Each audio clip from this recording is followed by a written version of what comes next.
huge, man. I think so. I think not only was it huge then, I think it's really missing right now. I think it was a big part of like Canadian music, and just like you said, like just sharing top bills, and then just also bringing like baby bands like ourselves at the time. Like we were like, we played so many first slots on the side stage, you know, and it made us like, you know, maybe we played for like 1,000 people as opposed to 25,000, but if we went to that club on our own, we were gonna play for a handful of people, and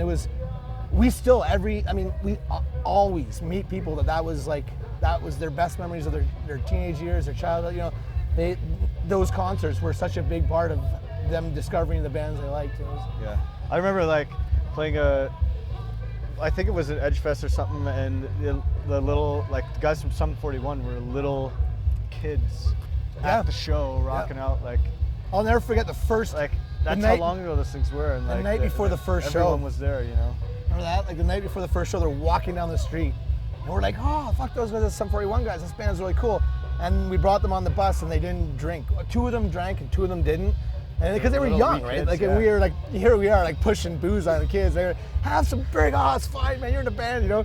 But they were like so. And the best thing about it was right off the bat, like the bands, there was no age. Like it was all about music, and they were really knowledgeable about music. And we really were big music fans, so we just had these great conversations. And it was just, that was it. Like that was the kind of tours those were. Like you just sort of,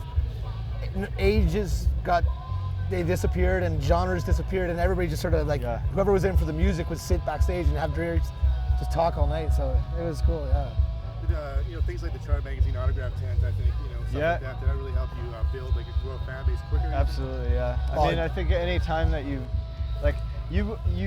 along the years, you kind of forget about what it's like on the other side of the table, and you're waiting in line, you're meeting someone, and like that was a huge thing for me when I met my band like that. So I think that was a huge thing for us that made permanent fans that were going to stick with us for a long, long time. Because when we finished those things, would stick around and talk and hang out, and that it was kind of always the point, was to kind of travel and meet people. And if these people are into your band, well, why wouldn't I want to meet them, kind of thing. You know?